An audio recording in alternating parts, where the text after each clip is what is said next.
महाराष्ट्राचा अभिमान, महाराष्ट्र दिनमान.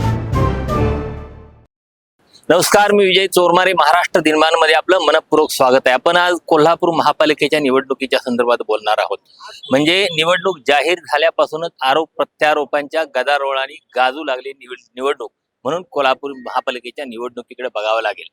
इथं 4 जरी आघाड्या असल्या तरी सुद्धा थेट सामना दोघांच्यात होत आहे. म्हणजे महायुती आणि काँग्रेस आणि शिवसेना उद्धव बाळासाहेब ठाकरे या 2 पक्षांची आघाडी. त्यामुळं सरळ सामना होत असल्यामुळे ही निवडणूक अत्यंत अटीतटीची आणि महाराष्ट्राचं लक्ष वेधणारी ठरलेली आहे. खरं तर कोल्हापूर हे ऐतिहासिक शहर आहे. राजर्षी शाहू महाराजांची नगरी म्हणून महाराष्ट्राची, पुरोगामी महाराष्ट्राची राजधानी म्हणून कोल्हापूरला ओळखलं जातं. अलीकडच्या काळात संपूर्ण देशभरातच धार्मिक पर्यटन वाढत चाललेलं असताना कोल्हापूरच्या श्री अंबाबाई मंदिरामुळं इथलं धार्मिक तीर्थक्षेत्र म्हणून सुद्धा कोल्हापूरचं महत्व वाढत चाललेलं आहे. तर अशा प्रचंड वेगानं विकसित होत असलेल्या, विकासाच्या महामार्गावर असलेल्या, परंतु विकासाच्या अनेक क्षमता असून सुद्धा त्या प्रमाणात आजपर्यंत विकास न झालेलं असं हे शहर आहे. म्हणजे महानगराकडे वाटचाल करत असताना सुद्धा आपलं एक कृषी संस्कृतीशी जोडलेलं गाव पण टिकवून ठेवणारं शहर म्हणूनही कोल्हापूरची ओळख आहे. अशा या कोल्हापूर महापालिकेची निवडणूक 2 विरोधकांच्या मध्ये प्रचंड मोठे आरोप प्रत्यारोप होत आहेत. त्या आरोप प्रत्यारोपांच्यामुळे गाजत आहे. आता ही निवडणूक कशी होते बघा. या निवडणुकीत महायुतीतले सगळे पक्ष एकत्र आहेत. म्हणजे भारतीय जनता पक्ष आहे, शिवसेना, एकनाथ शिंदे हा पक्ष आहे आणि तिसरा जो अजित पवारांची राष्ट्रवादी, हे 3 पक्ष आहेत. या 3 पक्षांच्या मध्ये जागा वाटपात जर आपण बघितलं तर भारतीय जनता पक्ष 36 जागा लढवतोय, शिवसेना 30 जागा लढवते आणि 15 जागा राष्ट्रवादी काँग्रेस अजित पवार या पक्षाला दिलेल्या आहेत. म्हणजे इथं 20 प्रभाग आहेत आणि 20 प्रभागांच्या मध्ये 81 जागा आहेत आणि त्यासाठी 325 उमेदवार, 325 उमेदवार इथं निवडणूक रिंगणात उतरलेले आहेत. वैशिष्ट्य म्हणजे प्रभाग पद्धतीने, म्हणजे एका प्रभागात 4 उमेदवार, एका मतदाराने 4 उमेदवारांना मत द्यायचं, अशा पद्धतीने ही पहिलीच निवडणूक होते. त्यामुळं या निवडणुकीत विशेष रंगत आलेले आहे आणि इथं नेमका अंतिम फैसला काय असेल याबद्दल लोकांना अजून कुणालाच अंदाज येत नाही. कारण ही जर निवडणूक बघितली तर इथं कोल्हापूर महापालिका बघितली, 1972 साली कोल्हापूरच्या महापालिकेची स्थापना झाली. कारण 1972 साली म्हणजे 28 आणि 25 वर्ष, 50-53 वर्ष या महापालिकेचा इतिहास आहे. त्याआधी नगरपालिका होती. पण या 50-55 वर्षांच्या महापालिकेच्या इतिहासात कोल्हापूर शहराचा विकास ज्या पद्धतीने व्हायला पाहिजे, कोल्हापूर हे ऐतिहासिक शहर असताना, इथं पर्यटनाच्या अनेक संधी असताना, त्या दृष्टीनं जी एक विकासाची दृष्टी असायला हवी होती, ती विकासाची दृष्टी इथं आतापर्यंत दिसून आलेली नाही. त्यामुळं अनेक क्षमता असून सुद्धा कोल्हापूर शहर मागास राहिलेलं आहे. त्यामुळं या आरोप प्रत्यारोपांच्या फैरी सतत झडत आलेल्या आहेत आणि जे पक्ष आता रिंगणात आहेत, सगळे प्रमुख पक्ष, त्या प्रमुख पक्षांच्या मध्ये आरोप प्रत्यारोप धरतायत. पण हे एकमेकाकडे बोट दाखवताना इथल्या विकासाला जी खीळ बसलेली आहे किंवा इथल्या विकासाची जो अडचण निर्माण होत आहे, त्याला हे सगळेच कुठं ना कुठं जबाबदारी असं म्हणावं लागतं. आता आपण हे राजकारणाकडे बघितलं तर काय दिसतं कोल्हापूरच्या महापालिकेच्या. मग सुरुवातीला सांगितलं त्याप्रमाणे महायुतीतले 3 पक्ष लढत आहेत. त्याच वेळी काँग्रेस आणि शिवसेना उद्धव बाळासाहेब ठाकरे हे पक्ष एकत्र आहेत. म्हणजे महाराष्ट्रात सर्वाधिक ताकदीनं काँग्रेस कुठं लढत असेल तर ती कोल्हापूर शहरात लढते आणि त्याचं कारण आहे इथले काँग्रेसचे नेते, विधान परिषदेतले काँग्रेसचे गटनेते असलेले सतेज पाटील. महापालिकेची ही निवडणूक बघताना मला 2022च्या कोल्हापूर विधानसभेच्या पोटनिवडणुकीची आठवण येते. ती निवडणूक होती, ती काँग्रेसकडनं जयश्री जाधव यांना उमेदवारी दिली होती. म्हणजे चंद्रकांत जाधव हे इथले विद्यमान आमदार होते. त्यांचं आकस्मिक निधन झाल्यानंतर त्यांच्या पत्नी असलेल्या जयश्री जाधव यांना उमेदवारी दिलेली होती. त्याच्या विरोधात भारतीय जनता पक्षाचे उमेदवार होते. तर ही पोटनिवडणूक जिंकून महायुतीला सगळ्या राज्यात कसा पाठिंबा आहे, म्हणजे तिथं पंढरपूरची निवडणूक महायुतीने जिंकलेली होती आणि महाविकास आघाडीला तर मोठा फटका दिलेला होता. त्या पाठोपाठ कोल्हापूरची निवडणूक जिंकून असं एक वातावरण करायचं की महाराष्ट्रातली जनता ही महायुतीच्या बाजूने आहे. त्या दृष्टीनं अख्खा भारतीय जनता पक्ष इथं निवडणुकीत उतरलेला होता. पण त्याचा सामना एकट्या सतेज पाटलांनी त्यावेळी केलेला होता आणि ती जागा काँग्रेसने जिंकली होती. आता नंतर आपण लोकसभा निवडणुकांनंतर विधानसभा निवडणुकीत बघितलं तर त्या ज्या जयश्री जाधवांच्यासाठी सतीश पाटील यांनी रक्ताचं पाणी केलं होतं, त्या जयश्री जाधव नंतर उमेदवारी मिळाली नाही म्हणून नंतर पक्ष सोडून गेल्या होत्या.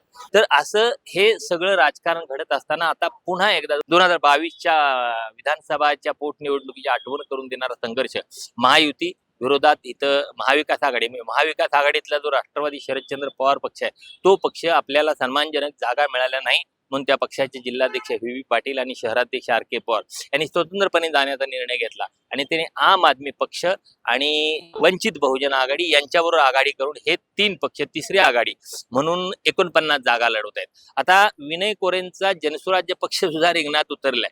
म्हणजे गंमत अशी आहे, विनय कोरेंचा जनसुराज्य पक्ष राज्यात महायुती बरोबर आहे, पण इथं अचानक आधी कुठली तयारी नाही, प्रचार नाही, अचानकच निवडणुकीच्या रिंगणात उतरला.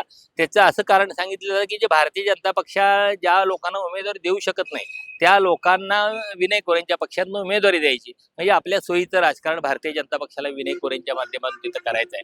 म्हणजे आपला एक गोष्ट लक्षात घ्यावी लागते, विनय कोरे यांचा जो जनसुराज्य पक्ष आहे त्या पक्षाचे जे युवकचे अध्यक्ष आहेत समित कदम, हे समित कदम हे गेले काही महिने भारतीय जनता पक्षात ज्या नेत्यांचे प्रवेश आहेत ते प्रवेश घडवून आणतायत. त्यामुळं आपल्या बोली भाषेत एक म्हण वापरली जाते की जिल्ह्यापेक्षा तालुका मोठा. तर विनय कोरेंच्या पेक्षा त्यांच्या योग शाखेचा अध्यक्ष समित कदम तेच या महाराष्ट्राच्या राजकारणात अधिक सक्रिय दिसतात आणि ते जनसुराज्य पक्षाच्या योग अध्यक्ष असताना सुद्धा ते भारतीय जनता पक्षामध्ये लोकांचे प्रवेश घडवून आणतात. तर असा हा जनसुराज्य पक्ष भारतीय जनता पक्षाशी सख्य असलेला तो इथं मैदानात उतरलाय आणि अर्थातच नंतर तो भाजप सोबत जाऊ शकतो. आणि तोच त्याचा उद्देश आहे की भारतीय जनता पक्ष ज्या महायुतीमुळे ज्या उमेदवारांना तिकीट देऊ शकले नाही असे काही लोक त्यांच्याकडे गेले आहेत, अशा लोकांना त्यांच्या माध्यमात लढवलं जात आहे. तर ही महायुती, काँग्रेस, तिसरी आघाडी आणि विनय कोरेंचा जनसुराज्य पक्ष अशी चौरंगी लढत आहे. पण थेट सामना आहे तो महायुती आणि काँग्रेस, शिवसेना, उद्धव बाळासाहेब ठाकरे या 2 पक्षांच्या मध्ये. आता इथं नेत्यांच्या संदर्भात बघा, जी महायुती आहे महायुतीकडनं इथं पालकमंत्री प्रकाश आंबेडकर आहेत जे सार्वजनिक आरोग्य मंत्री आहेत, त्यानंतर वैद्यकीय शिक्षण मंत्री असलेले हसन मुश्रीफ आहेत, त्यानंतर राज्य नियोजन मंडळाचे उपाध्यक्ष असलेले कोल्हापूर उत्तर विधानसभाचे विद्यमान आमदार राजेश क्षीरसागर आहेत, त्यानंतर विद्यमान खासदार जे राज्यसभेचे खासदार आहेत धनंजय महाडिक आहे.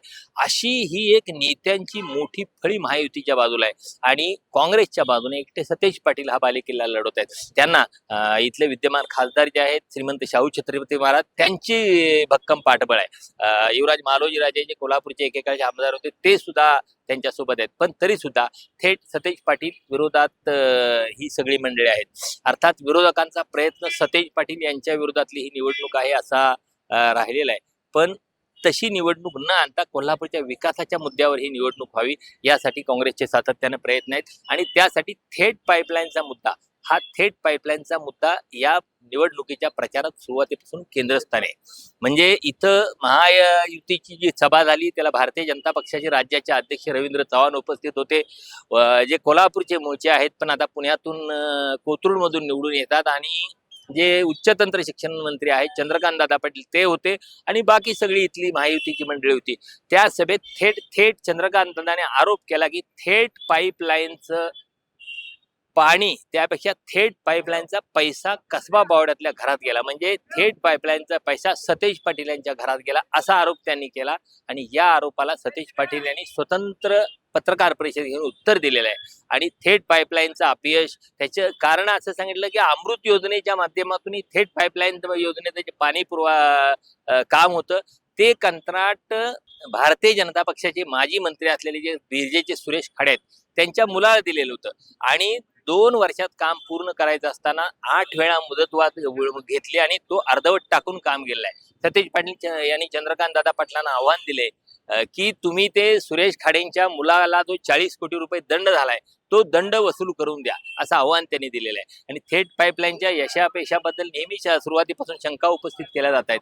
पण असं असताना सुद्धा सतेज पाटील यांनी सांगितलं की जे या थेट पाईपलाईन संदर्भात आरोप करतायत ते राज्यसभेचे खासदार धनंजय महाडिक किंवा चंद्रकांत दादा पाटील यांचं कोल्हापुरात घर आहे, ते स्वतः थेट पाईपलाईन योजनेचं पाणी पिऊनच ते सभेला येत असते, त्यांच्या घरात थेट पाईपलाईनचं पाणी जात असतं, हे त्यांनी पुराव्यानिशी वस्तुस्थिती ही लक्षात आणून दिली आहे. हे अशा रीतीनं हे आरोप प्रत्यारोप मोठ्या प्रमाणावर इथल्या महापालिकेच्या निवडणुकीत चाललेले आहेत. प्रचाराची रणधुमाळी सुरू झालेली आहे आणि काँग्रेस विरुद्ध महायुती हा सामना इथं मोठ्या प्रमाणावर रंगत आहे. दुसरी गोष्ट, ज्या दोन अन्य आघाड्या आहेत, म्हणजे जी तिसरी आघाडी आहे, राष्ट्रवादी शरदचंद्र पवार पक्ष, आम आदमी पक्ष आणि त्यांच्यासोबत असलेले वंचित बहुजन आघाडी, या 49 जागा लढत असले तरी आता ते कितपत जागा मिळवतात, जनसुराज्य पक्षाला किती जागा मिळवतात, या संदर्भात आता अजून 10 दिवस म्हणजे खरी निवडणूक तापायची आहे. सुरुवातीलाच प्रचंड तापली असली तरी सुद्धा अजून ती भविष्यात येत्या 10 दिवसात आरोप प्रत्यारोपाच्या मोठ्या फैरी झाडणार आहेत. प्रचंड इथलं वातावरण तापणार आहे. म्हणजे आत्ताच एवढं तापलंय तर अखेरपर्यंत ही निवडणूक कशी जाईल याच्याबद्दल आपण अंदाजच बांधू शकतो, अशी परिस्थिती आहे. अशा परिस्थितीत कोल्हापूरचा मतदार कुणाच्या बाजूने कौल देतो हे बघावं लागणार आहे. कोल्हापूरच्या महापालिकेचं किंवा कोल्हापूरच्या लोकांचं वैशिष्ट्य असं की कोल्हापूरचे लोकप्रतिनिधी किंवा मतदान करताना खूप सजगतेनं मतदान करतात. अनेक विधानसभा निवडणुका, लोकसभा निवडणुकात त्यांनी अनेक धक्कादायक निकाल दिले आहेत. म्हणजे केंद्रात राज्यात असल्या सत्तेच्या विरोधातल्या म्हणजे लढणाऱ्या माणसांना बळ देणारं हे कोल्हापूर शहर आहे. स्थानिक पातळीवर सुद्धा तशाच पद्धतीनं हे सगळं राजकारण केलं जातं. कोल्हापूरच्या राजकारणाचं आणखी एक वैशिष्ट्य, ते वैशिष्ट्य असं की कोल्हापूर महापालिकेने अनेक नवे पायंडे इथं पाडले आहेत. म्हणजे महापौर पदाचे तुकडे करायचे आणि 6 महिने, वर्ष, 1.5 वर्ष असे महापौर नेवायचे, हा पायंडा इथं कोल्हापुरातच पहिल्यांदा पाडला. त्याचं अनुकरण अनेक ठिकाणी झालं. दुसरी गोष्ट म्हणजे इथं आता महायुती सोबत असलेले धनंजय महाडिक आहेत, त्यांचे काका असलेले माजी आमदार महादेवराव महाडिक यांच्याकडे 15 वर्षे महापालिकेची सूत्र होती आणि आता ते भारतीय जनता पक्षासोबत आहेत. मग चंद्रकांत दादा परवा सभेत असं म्हणाले की भारतीय जनता पक्षाला एकदाही सत्ता दिलेली नाही, पण ज्यांच्याकडे 15 वर्षे सत्ता होती ते लोक तुमच्याकडे आहेत. याच्या संदर्भातला कोणी हिशेब मांडणार का? म्हणजे पंचनामा करण्याची भाषा या निवडणुकीत केली जाते. तर हा पंचनामा म्हणजे इथं आधीची काँग्रेसची राजवट आणि गेल्या मुदत संपल्यानंतर लोकनियुक्त बॉडीची मुदत संपल्यानंतर प्रशासकाची राजवट, यातल्या कारभाराबद्दल आरोप प्रत्यारोप होत आहेत. तर अशी ही गोष्ट आहे. म्हणजे मगाशी मी महादेवराव महाडकांचा उल्लेख केला, तर त्यांनी कधीच आघाडी म्हणून निवडणुका लढवल्या नाहीत. निवडून आलेले लोक घ्यायचे आणि त्यांची आघाडी बनवायची आणि सत्ता स्थापन करायची. त्यामुळे अनेक वर्षे त्यांनी इथं तशा पद्धतीनं राजकारण केलं आणि त्यामुळं कोल्हापूरचे नगरसेवक हे विकले जाणारे नगरसेवक किंवा महाडिक यांच्या दावणीला बांधले गेलेले नगरसेवक, अशी सातत्याने जाहीरपणे कोल्हापूरच्या नगरसेवकांची हेटाळणी इथं केली गेली. अर्थात महादेवराव महाडिक यांची 15 वर्षाची इथली सत्ता हसन मुश्रीफ आणि विनय कोरे यांनीच उलटवून टाकलेली होती आणि आता तेच हसन मुश्रीफ आणि विनय कोरे हे धनंजय महाडिक यांच्या सोबतच्या महायुतीच्या सोबत आहेत. म्हणजे राजकारणाचा हा एक इथला पदर कोल्हापूरच्या राजकारणाचा आपल्याला लक्षात घ्यावं लागेल. तर असे सगळेच इथला जो विकास असेल किंवा इथल्या ज्या विकासात अडसर असेल त्याला आता जे निवडणुकीच्या मैदानात आहेत सगळेच कधी ना कधी जबाबदार आहेत. म्हणजे कुणीतरी एकच जबाबदार आहे आणि कुणी एकच विरोधात आहे, त्यामुळे सगळं खापर एकावर अशी परिस्थिती नाही. म्हणजे आपण असे लोकाला आणि शेंबूड आपल्या नाकाला, अशी इथल्या सगळ्या निवडणूक लढवणाऱ्या लोकांची आताची परिस्थिती आहे. बघूया कोल्हापूरची जनता काय कौल देते. म्हणजे महाराष्ट्रात कोल्हापूर एकमेव शहर आहे जिथं काँग्रेस ताकदीनं लढताना दिसते. त्या काँग्रेसला कोल्हापूरचे लोक कितपत पाठबळ देतात की बाबा केंद्रात भाजपची सत्ता आहे, राज्यात महायुतीची सत्ता आहे, तर त्या सत्तेचं सूत्र धरून इथं महायुतीला निवडून दिलं तरी विकास होईल या धोरणानुसार मतदान करतात की इथं लढणाऱ्या माणसाला बळ देण्याची जी कोल्हापूरची परंपरा आहे त्यानुसार काँग्रेसला ताकद देतात. हे बघावं लागणार आहे. धन्यवाद.